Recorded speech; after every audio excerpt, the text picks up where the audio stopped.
आज सीधा सवाल में मैं बात करने वाला हूं भारत रत्न की। देश का सर्वोच्च नागरिक सम्मान भारत रत्न, और एक बरसात सी हो रही है, एक बौछार हो रही है। It is raining Bharat Ratna. आज 3 शख्सियतों को मरणोपरांत ही सही भारत रत्न इस सर्वोच्च सम्मान से नवाजा गया। इसमें देश के प्रधानमंत्री रह चुके चौधरी चरण सिंह और पीवी नरसिम्हा राव शामिल हैं, और इसके अलावा देश में हरित क्रांति लाने वाले किसानों के मसीहा डॉक्टर एमएस स्वामीनाथन को भी भारत रत्न से नवाजा गया। अब आप कहेंगे ये तो अच्छी बात है, नवाजा जाना चाहिए। कुल मिलाकर अब यह संख्या 53 हो गई है। देश में 53 लोगों को भारत रत्न से सम्मानित किया गया है, लेकिन एक साल में 5-5 लोगों को भारत रत्न दिया जाना ऐसा पहले कभी नहीं हुआ। और क्या यह संयोग है कि ये 2024 ये दरअसल चुनावी साल है। शुरुआत किससे हुई? कर्पूरी ठाकुर, ईबीसीज, अति पिछड़ों के बड़े नेता, आरक्षण का एक नायाब मॉडल दिया था। बिहार में 2 बार बिहार के वो मुख्यमंत्री रहे। 22 तारीख को अयोध्या में प्राण प्रतिष्ठा हुई, रामलला विराजमान हुए। 24 तारीख को जन्म शताब्दी थी कर्पूरी ठाकुर की, और 23 जनवरी की पूर्व संध्या पर राष्ट्रपति ने ऐलान किया कि उन्हें राष्ट्रपति अब भारत रत्न सम्मान से नवाज रही। फिर बारी आई लाल कृष्ण आडवाणी की। बीजेपी के बड़े रणनीतिकारों में से एक, उनके सबसे लंबे समय तक अध्यक्ष रहने वाले, बीजेपी आज जिस मकाम पर है वहां तक लाने में अहम किरदार निभाने वाले लाल कृष्ण आडवाणी, और अब चौधरी चरण सिंह, पीवी नरसिम्हा राव और एमएस स्वामीनाथन। अब नरसिम्हा राव को यकायक याद कैसे आई सरकार को कि इन्हें भारत रत्न दिया जाना चाहिए? भाई, दावा किया जा रहा है अब की बार 400 पार, और बीजेपी किसी एक इलाके में, किसी एक क्षेत्र में जहां खुद को कमजोर पाती है, कई राज्यों में नीलबटे सन्नाटा है उनकी मौजूदगी, वो है दक्षिण भारत। तो ऐसे में नरसिम्हा राव को भारत रत्न दिया जाना, वो नरसिम्हा राव जिनकी बुरी गत की थी कांग्रेस पार्टी ने, कांग्रेस की ही तरफ से वो प्रधानमंत्री थे 1991 से 1996, लेकिन उनका अंतिम संस्कार भी ढंग से नहीं किया गया, कोई जगह नहीं दी गई दिल्ली में। क्या वो पुराने जख्म भी कुरेदना चाहती है बीजेपी? और तेलुगु अस्मिता उसे जगाना चाहती है। भाई, तेलंगाना और आंध्र प्रदेश में बीजेपी ने तेलंगाना में 4 सीटें जीती थी, लेकिन खाता भी नहीं खोल पाई थी आंध्रा में। कुल मिलाकर 42 सीटें हो जाती हैं। तो वहां इनरोल्स करने की कोशिश है क्या? और चौधरी चरण सिंह पर आए तो वो कभी अपने आप को जाटों का नेता नहीं कहते थे। वो 36 बिरादरी का नेतृत्व करने का दम भरते थे, लेकिन जाट नेता थे, इसमें कोई शक नहीं।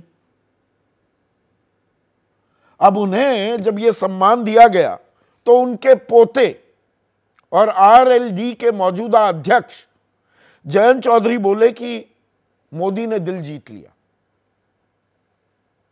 और जब पत्रकारों ने सवाल पूछा कि अब एनडीए में जाने वाले हैं क्या, और ये खबरें लगातार चल रही हैं, हम भी आपको बता रहे हैं, तय है अब जयंत चौधरी एनडीए में शामिल होने वाले हैं। आरएलडी को जो समाजवादी पार्टी ने 7 सीटें दी थी, वो अब पुरानी बात हो गई,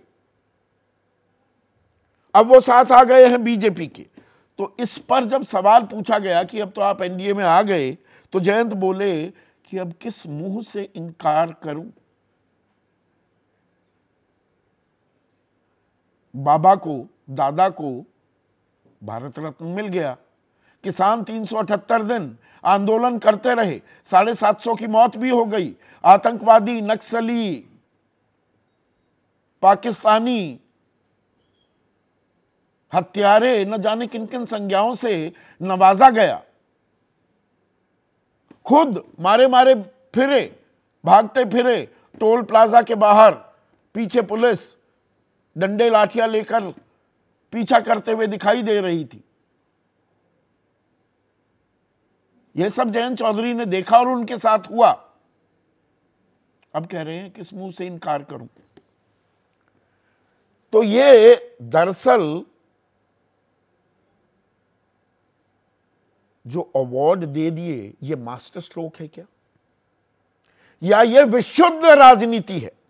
अब इसमें जो राजनीतिक पहलू है, कर्पूरी ठाकुर को यूं यकायक ही, अनायास ही भारत रत्न थोड़ा दिया गया। वो ओबीसी जाति से आते हैं, पिछड़ी जाति से आते हैं। पिछड़ी जाति का असर 400 लोकसभा सीटों पर है, 400। चौधरी चरण सिंह, उनका दखल 4 राज्यों में है। उत्तर प्रदेश है, हरियाणा है, राजस्थान है, बिहार में भी कुछ इलाकों में है। तो 40 सीटों पर जहां जाटों का असर काफी ज्यादा है, क्या उन्हें एक साथ साधने की कोशिश की जा रही है? और पश्चिमी उत्तर प्रदेश में जहां थोड़ी आशंकाएं लग रही थी बीजेपी को, क्या जयंत चौधरी को साथ लाकर चौधरी चरण सिंह को सम्मान देकर उन्हें साध लिया है? और अब बारी आती है डॉक्टर एमएस स्वामीनाथन की। स्वामीनाथन आयोग गठन हुआ 2006 में, 2008 में रिपोर्ट भी आ गई और मेहनत की माकूल कीमत की जबरदस्त पैरवी कर रहे थे डॉक्टर एमएस स्वामीनाथन।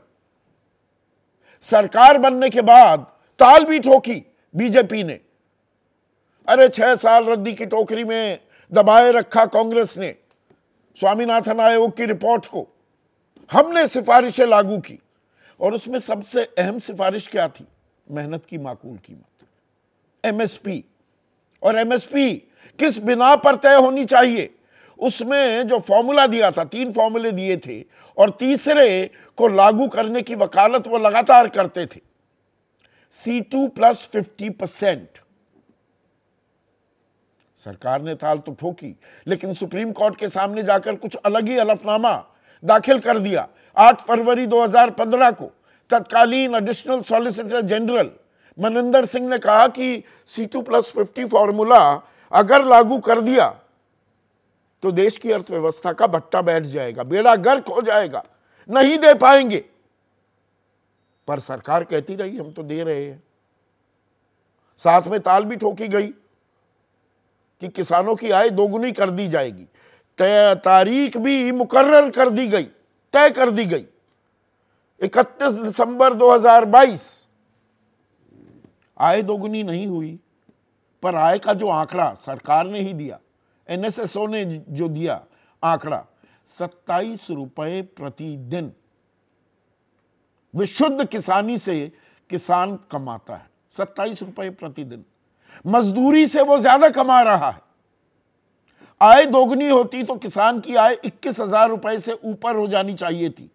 इस वक्त है वो 10,218 रुपए। अब किसान जो आत्महत्या करते हैं किस वजह से कर रहे हैं, यह आंकड़ा भी 2016 से एनसीआरबी ने जुटाना छोड़ दिया है।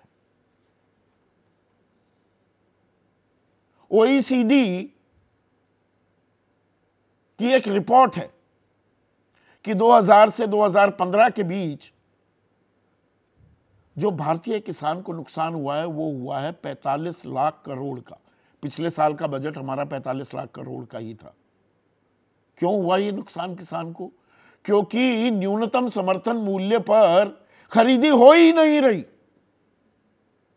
और खरीदी ना होने के चलते इतना नुकसान हो गया।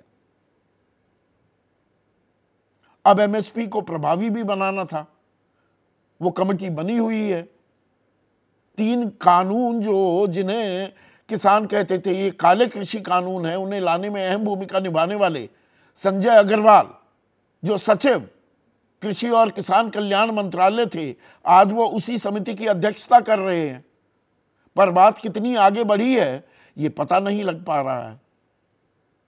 तो क्या एमएस स्वामीनाथन को सम्मान और दिया जाना चाहिए, मैं इसे गलत नहीं मानता, पर उन्हें सम्मान देने से किसान का कल्याण भी हो जाएगा क्या?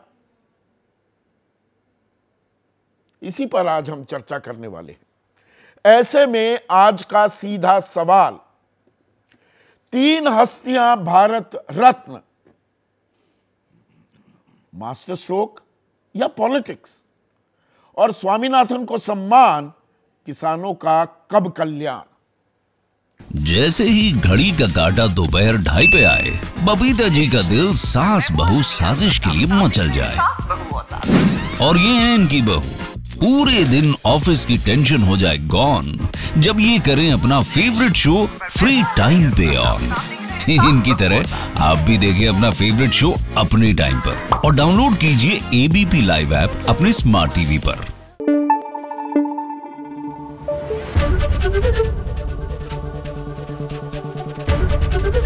एबीपी न्यूज आपको रखे आगे।